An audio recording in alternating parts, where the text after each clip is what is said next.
ప్రాణాలను కాపాడుకోవాలి. సింగరేణి మొండి వైఖరి. ఈ అంబేద్కర్ నగర్ కాలనీ మరి బీసీ కాలనీ వాసులు ప్రతి ఒక్కరూ వారి ప్రాణాలకు వారే రక్షణ కల్పించుకోవాలి. ఈ సింగరేణిని ఈ శైల బొమ్మల్ని తొలగించుకోవాలి.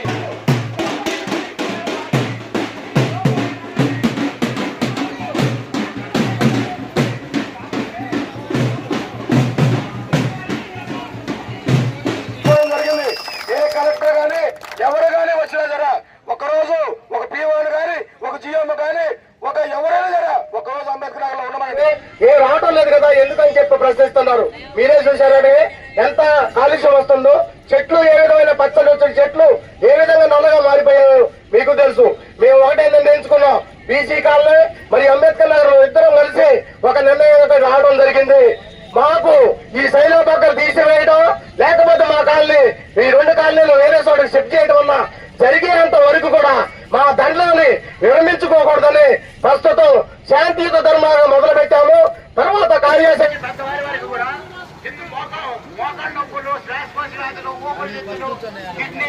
గ్రహించి మాకు న్యాయం చేయాలని కోరుకుంటున్నాం. జోగి లేకూడదు కానీ వేయట్లేదు కానీ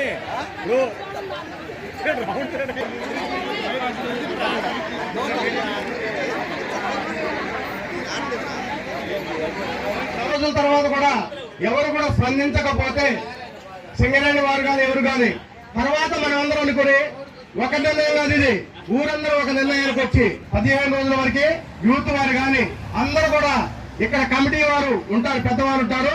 వాళ్ళు చెప్పిన ప్రకారం మీరందరూ చేయాలి తప్ప ఎవరి నిర్ణయం వాళ్ళు చేస్తే మాత్రం, ఎందుకంటే ఎన్నో కార్యక్రమాలు చేశాం.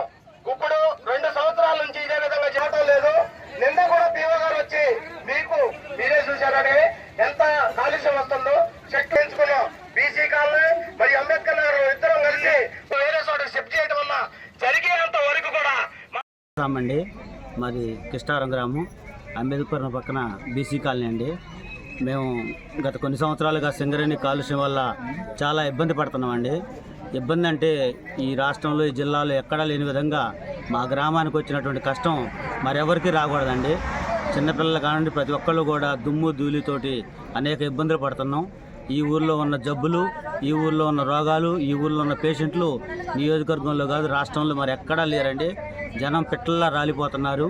ఒకవైపు OC1, ఒకవైపు OC2 ఈ 2 9 చచ్చిపోతున్నాం. అంటే మా పక్కనే ఊరికి 100 మీటర్ల దూరంలోనే శైలో బంకర్ కట్టి మా ప్రాణాలు తోడుతున్నారు.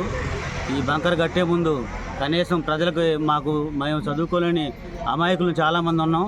మరి మమ్మల్ని చూపించి మమ్మల్ని తీసుకెళ్ళి ఈ విధంగా బంకర్ వస్తుంది, ఈ విధంగా మీకు ఎటువంటి ఇబ్బంది లేదని చెప్పి ఈ రాష్ట్రంలో ఎక్కడ కట్టి ఉన్నా అక్కడ తీసుకెళ్ళి ఇది ఈ విధంగా మీ దగ్గర ఉంటుంది అని చెప్పి చూపించిన దాఖలాలు లేవు. మాయమాటలు చెప్పి కొంతమంది గ్రామ పెద్దల్ని మభ్యపెట్టి ఈ బంకర్ కట్టి ఇవాళ మా ప్రాణాలు తీస్తున్నారండి.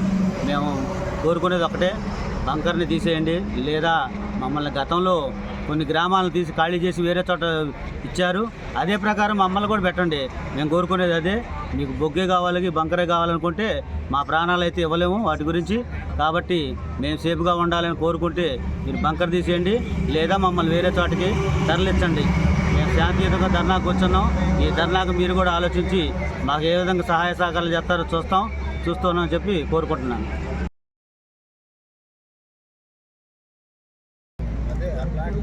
నా పేరు పాల్కుర్తి సింగరాజు అండి, ఎక్స్-ఎంపీటీసీని.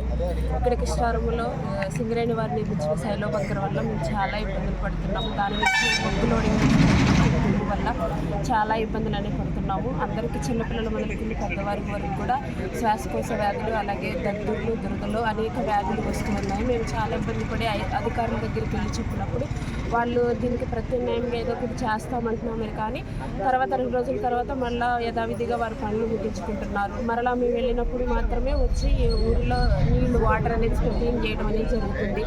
ఈ అధికారులు వచ్చి ఇక్కడ ఏమి డస్ట్ లేదు, మీరు ఊరికి అలా అబద్ధం చెప్తున్నారని అంటున్నారు. కాకపోతే మరి మీరు సింగరేణి క్వార్టర్స్ కట్టారు కాబట్టి మీకు ఇబ్బంది లేకపోతే మా ఇళ్లలో వచ్చి మీరు ఉండండి.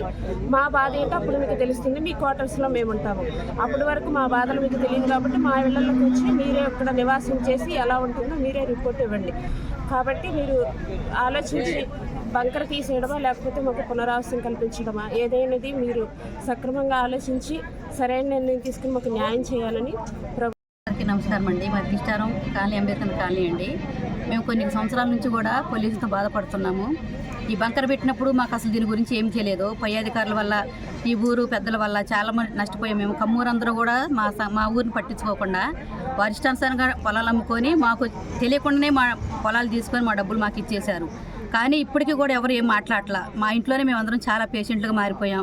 ఊర్లో కూడా చాలా మంది కూడా ఆస్ట్రోతో బాధపడుతున్నాం. లివర్ వ్యాధి, కిడ్నీ వ్యాధి, మరి క్యాన్సర్, ఈ విధమైన జబ్బులతోటి మేము బాధపడుతున్నా కూడా ఎవరు పట్టించుకోవట్లేదు. అసలు మేము వాస్తవంగా ధర్నా అంటే మాకు అసలు ఈ రోజు వరకు మాకు తెలియదు. కానీ ఇంట్లో సమస్యల వల్ల మేము బయటికి రావాల్సి వచ్చింది. మా ఊరంతా కూడా పచ్చదంతా నిండిపోయింది. కానీ ఈ రోజు ఈ పొల్యూషన్ వల్ల చిన్న మొదలుకొని వృద్ధుల వరకు కూడా అందరూ మనతో బాధపడుతున్నాం. ప్రతి ఒక్క సమస్యను కూడా సింగరేణి వాళ్ళు ఏమాత్రం పట్టించుకోవట్లేదు. మేము ధర్నా చేసిన 2 రోజులు మాత్రమే మమ్మల్ని పట్టించుకుంటున్నారు. నీళ్లు పట్టడం, మళ్ళీ అన్నీ చేయడం, వారి ఇష్టానుసారంగా వారు చూస్తున్నారు తప్ప మా ఊరి గురించి ఎవరు పట్టించుకోవట్లేదు. ఇక నుంచి మేము ఏదైనా తీవ్రంగానే మా ఇండ్లు పోయినా, వాకిలు పోయినా దేని గురించి మేము పట్టించుకోదలుచుకోలేదు. ఎందుకంటే మేము హాస్పిటల్ చుట్టూ తిరగలేకపోతున్నాం. దీని పరిష్కారం ఎవరైనా చేస్తారని ఆశపడుతున్నాం. కానీ ఎవరో దీనివల్ల ఎవరికి కూడా సమస్య మా ఒక్క ఊరికే కాదండి, చాలా మందికి జబ్బులు వస్తున్నాయి. కానీ మేము పడేంత ఇబ్బంది ఎవరు పడట్లేదు. ఎక్కువ మేము రోడ్డు అమ్ముతున్నాము, మీకు రోడ్డు వల్ల ఇబ్బంది అవుతుంది. నిన్న మేనేజర్ గారు వచ్చి మమ్మల్ని ఇష్టం వచ్చినట్టు మాట్లాడారు. కానీ మేము ఎప్పటి నుంచో మెయిన్ రోడ్డు పక్కనే ఉంటున్నాం. ఊర్లో ఉండాలో తెలియదు. కానీ ఫస్ట్ మేము కట్టుకొని ఇల్లు రోడ్డు అమ్మితే కట్టుకున్నాం. మాకు అసలు ఏ బాధ, ఇబ్బంది ఏమీ లేవు. అసలు హాస్పిటల్ గురించి మాకు తెలియదు. కానీ గత 2 సంవత్సరాల నుంచి మేము హాస్పిటల్ చుట్టూ తిరగలేకపోతున్నాం. దీనివల్ల పై అధికారులు కానీ, సింగరేణి వాడు కానీ స్పందిస్తారని ఆశతో మేము ధర్నా చేస్తుంటాం. దీనివల్ల మాకు ఎటువంటి సమస్య వచ్చినా ఎదుర్కొని ధైర్యంగా పోరాట శక్తిని మేమందరం కలిసి కట్టు మీదనే ఉంటామని ఆశపడుతూ ఇంతటితో ఈ ప్రసంగాన్ని ముగించుకుంటున్నాం. నా పేరు సల్లయేసమ్మండి. మాది కిష్టారం, అంబేద్కర్ కాలనీ అండి మాది. మాకు ఈ శైలు బంకర్ వల్ల బాగా డస్ట్ వస్తుంది. చిన్నోళ్ళకి, చిన్నపిల్లలకి, ముసలోళ్ళకి అందరికి కూడా 20 సంవత్సరాలు బతుకులు మరి 10 సంవత్సరాలకే చచ్చిపోతున్నారండి. కాళ్ళు నొప్పులు వచ్చి జబ్బులు వస్తున్నాయి వాళ్ళకి. ఏంటి గుండె జబ్బులు వస్తున్నాయి, లివర్లు పాడవుతున్నాయి, కాళ్ళ నొప్పులు వస్తున్నాయి. అసలు చాలా బాధపడుతున్నారండి. మాకు ఏదన్నా ఒక సహాయం చేయండి. మా గ్రామానికి మా యందు దయించి మీరు వచ్చి మాకు సహాయం చేయండి.